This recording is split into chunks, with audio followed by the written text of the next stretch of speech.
All right. Uh. All right. Well, I'm Jerry. Hey, dude. What's up? You're Jack. I'm Jack.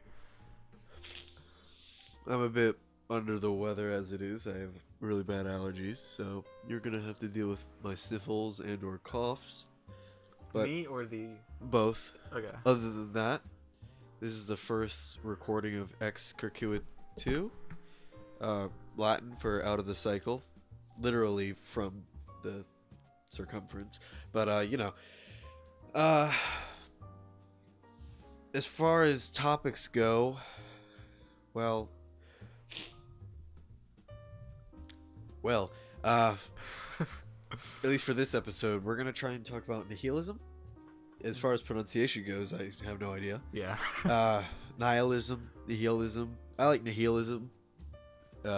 Jack can probably say his own thing. I don't really care. I'm gonna say Nahook-Hoogalism. No, you're not. Uh, I'm gonna say nihilism. but before we get into that, we were discussing a little grammatical thing. Octopi is not correct. What for the plural of octopus? The correct pronunciation. The correct plural is octopuses. I understand that may sound strange, but it's correct. I think the octopi comes from another Latin thing as well as ex circuitu, but for second declension, you use the word amicus for example. There's amicus amici, and plural for friend amicus is amici. So I assume that's where the plural octopi comes from with mixed pronunciation. My question is like how the octopus whole rumor kind of thing start where it's octopi. Well, it's not just a rumor. It's just, once one person, it's like practicing a bad habit over and over again. Okay. How long do you think that's been like in practice? Octopi. It's been a thing people say. Probably for quite some time. I wouldn't imagine too long, but Like what year are we talking? Like are we talking like 1700s?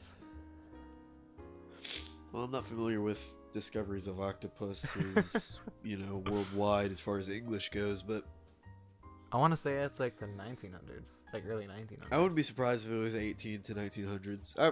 I'll put my bet on 1800s. Okay. All right. Besides that, it's not octopi.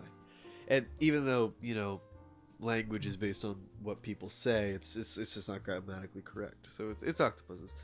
As far as nihilism goes, though, I don't know how to pronounce that. nothingness, Yeah. the belief in nothingness. Well, It's the rejection of all religious and moral principles. yeah, as a dictionary entry, Yeah. but it doesn't exactly mean just that. It's more of a broad term.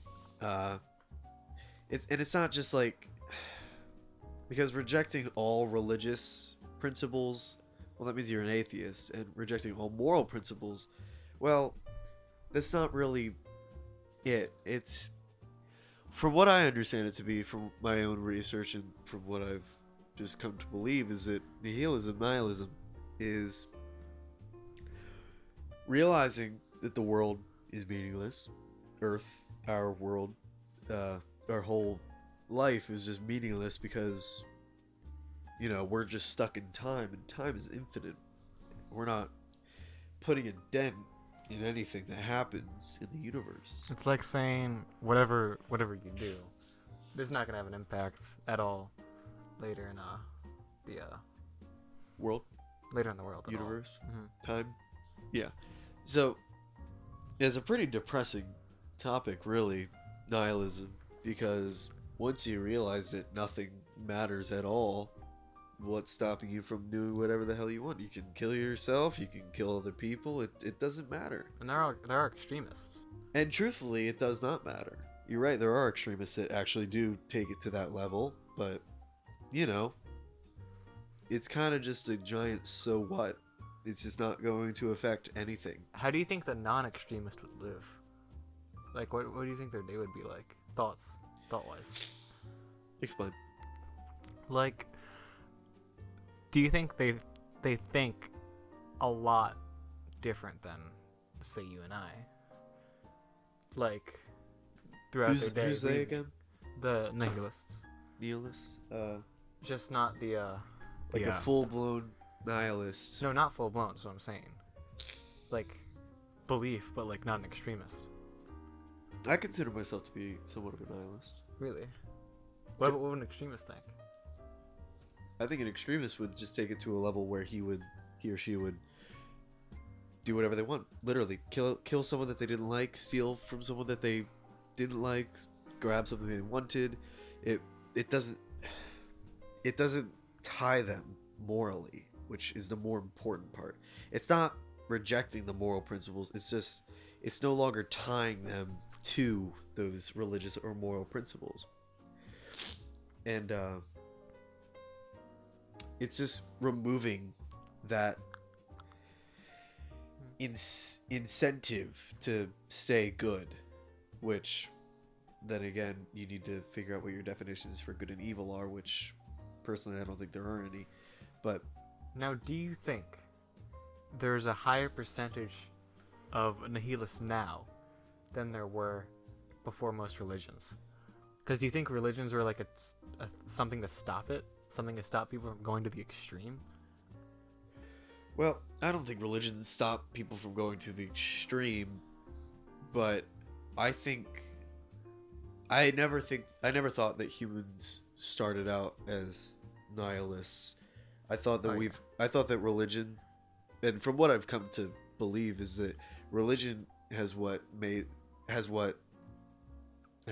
a society, and religion, the reason for religions being founded in different parts of the world is because it unites the people in such a way where things can get done and, history can take place throughout the evolutionary tract. And, it explains things at the time before science was more advanced. The religion would just, bring explanations and give something for the people to believe in, which I think is pretty necessary. I think you need to have your beliefs, unless you're going to go insane.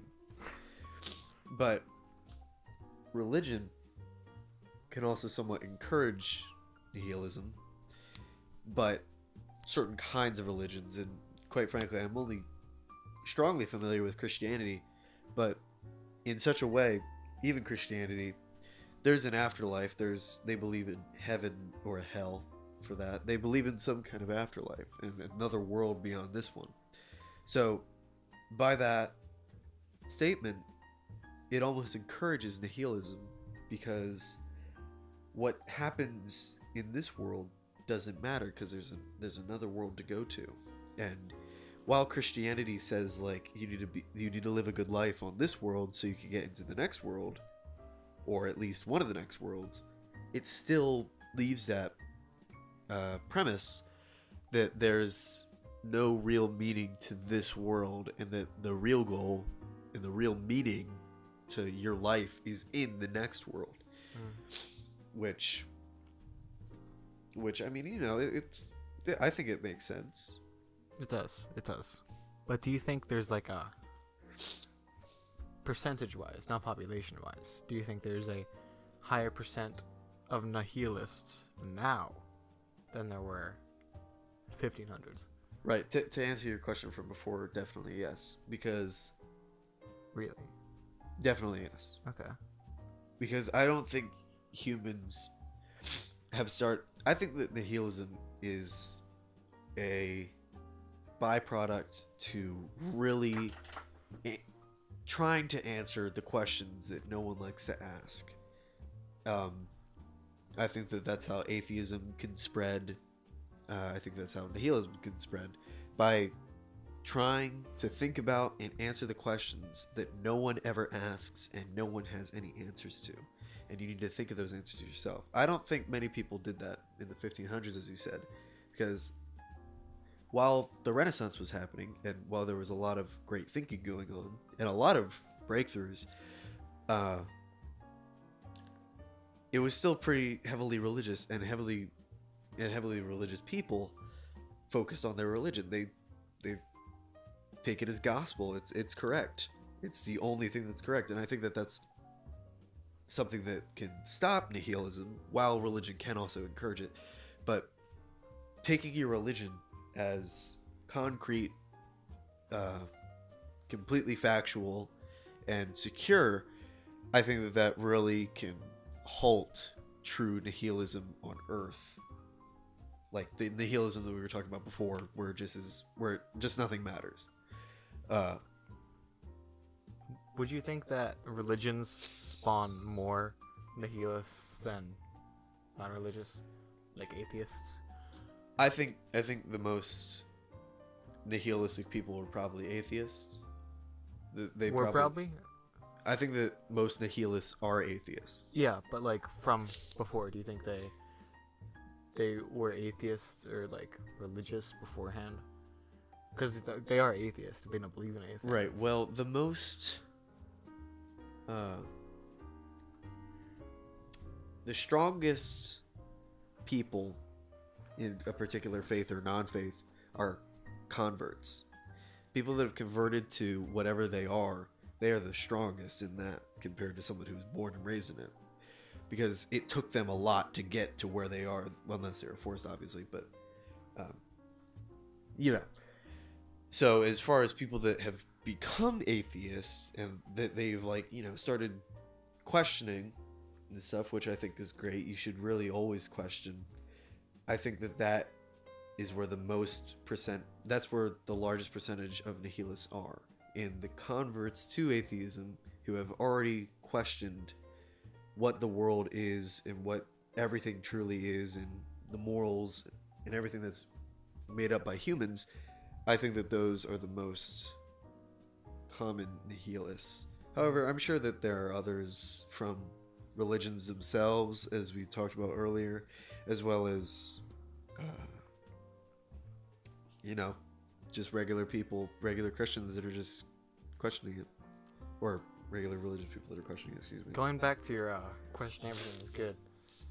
I feel like Socrates or like Plato or Aristotle could have been a nihilist. Well, perhaps, but I don't think that they dug down deep enough to really think about it. Really? Because I think that those are the thinkers. Yeah, but we hold them to such a high standard of thinking, but a lot of what they quote unquote discovered wasn't correct. And we know that today because of science. Like what? The first thing that comes to my mind is I believe it was Aristotle. One of them. I do not know I believe it was Aristotle. The one that focused on physics. They focused on how things kept moving after they already had like an initial velocity. After they were pushed, how do things keep moving? Basically, they were trying to answer the phenomenon of inertia. And we didn't discover what inertia really was until Isaac Newton. I believe Isaac Newton. Mm-hmm. That or Galileo. I don't think it was Galileo. I believe it was Isaac Newton. Mm-hmm. They thought that when you pushed something, it was pushing the air out of the way, and then the air was filling up right behind it. So it was the air closing, because there can't be a vacuum. Nature abhors a vacuum. The air would close in behind the object and push the object. So that's just the first thing that came to my head that was incorrect. So we shouldn't take that as gospel itself, the great thinkers, even though they are brilliant people for their time. You know, now that we have science, we're able to still discover. We're basing a lot of our stuff on their discoveries, but still. Back to your question, though, if they're nihilists, not if. Like, or would they have been? Do you think? I think that their society and that their religious beliefs, as far as the Greek pantheon goes, I think that would halt them from being true nihilists. I think that they would still have, you know, other beliefs that, you know, gave them reason to live and stuff. So, because nihilism, if you truly believe in nothingness. I think that's just the most depressing thing there is. You just have nothing matters. So why do anything? And to put it in perspective, it's almost like killing an ant. Like you just like smush the ant.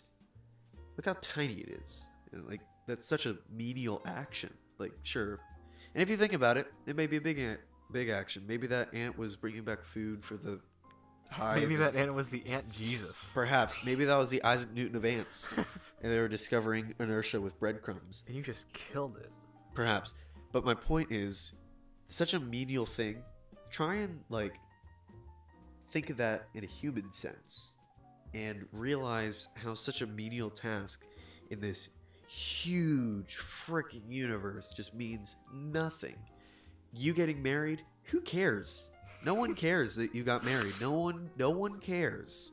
I'm glad that makes you happy for like a month or two, but that does not matter. No one cares. And to get more morbid, no one cares if your family dies. And I don't mean to be morbid, but it doesn't matter. They weren't important. No, it's just like animals. They're not important. It's just a byproduct of organic mush. I mean, if they aren't important in the they're important to us. Yeah. You have to put it in perspective. Yeah, but in the whole universe, the grand scheme, it doesn't matter. Mm-hmm. It doesn't matter if that ant died. It doesn't matter if that aunt died. It doesn't matter if that human died, that pig, the tree. Mm-hmm. It may, affect the food chain, but that doesn't matter. It doesn't matter if there's life or not.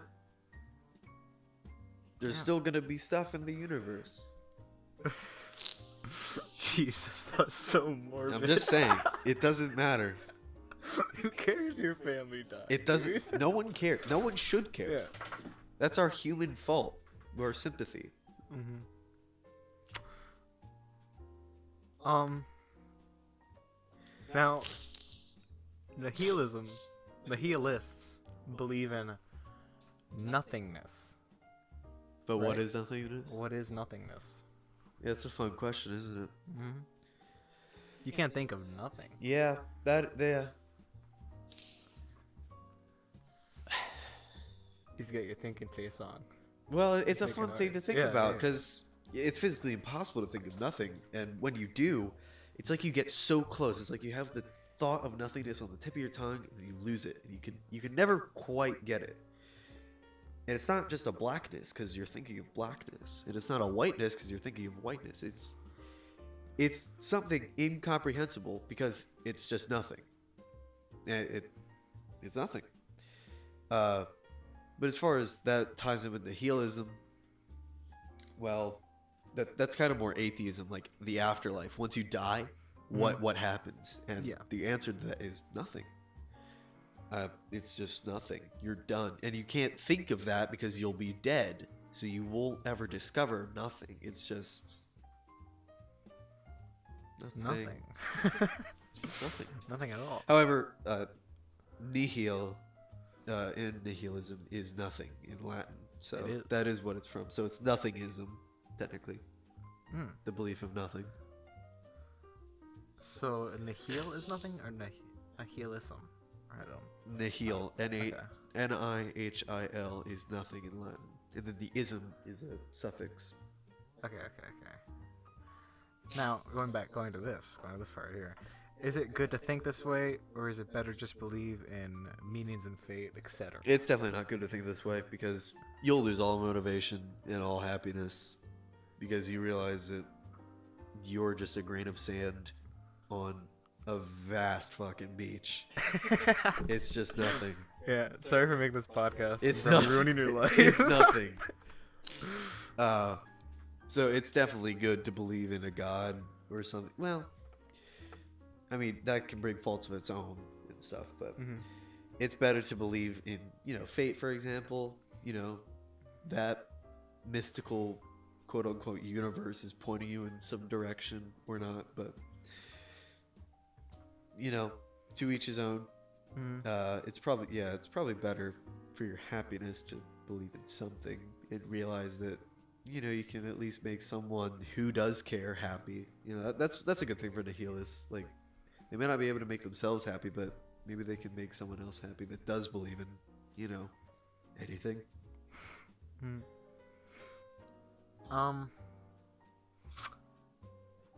Oh gosh, would atheism be in the category of meanings and fate? Well, straight atheism, you don't believe in a higher denomination. But it's not nearly as depressing as nihilism. No, because you still have morals. your moral values and stuff. Like, that's just your human side of you. Like, your evolution has taught you to care for other humans. Like, you're still a basic human and you still have those feelings. But nihilism, it takes it to like a deeper level as to where it doesn't matter if you show those feelings, and it doesn't matter if you act on those feelings. It's not going to change anything, and it's realizing that whatever you do is pointless. And what anyone does is pointless. Even if we discover how to travel through time and travel, to distant galaxies, it doesn't matter. What's that going to do? It's not going to save us from, anything. Hey, it may. Even if it does save us, I don't think that matters as well, because It's us in the big universe. it's us in the giant ass universe. Once we colonize the whole universe, maybe it means something, but that's a very tiny something, and it's an exponentially small nothing. Speaking of colonizing the universe, did you see the Joe Rogan stand up recently? I did not. Oh, you're saying that we're just like we're colonizing the skies with like a giant metal dick and just like spreading it all over other planets, and just we're doing that over and over again. That's disgusting. I just thought it was hilarious. A giant metal dick just like spraying people all over the next planet. I wonder if NASA would be interested. It's a good colonizing technique. Yeah, dude. It's great.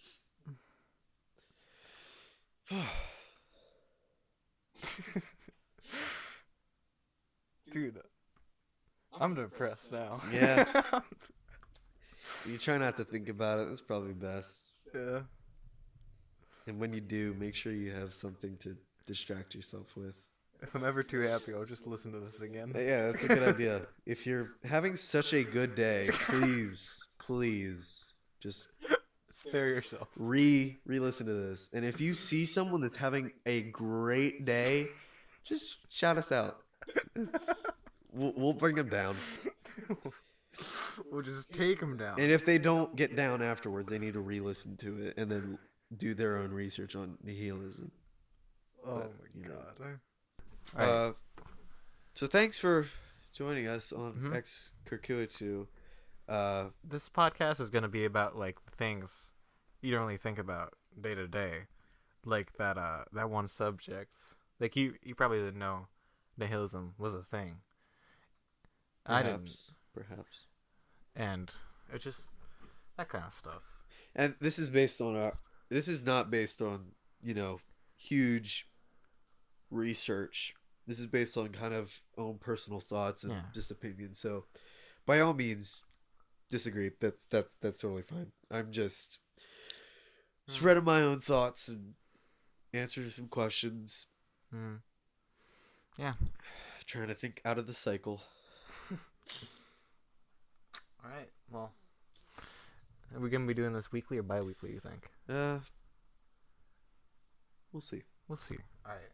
Thanks for joining. Try and check back for the next episode. We'll think of something. Something that'll knock your teeth out. So be careful. Yeah. All right. Bye.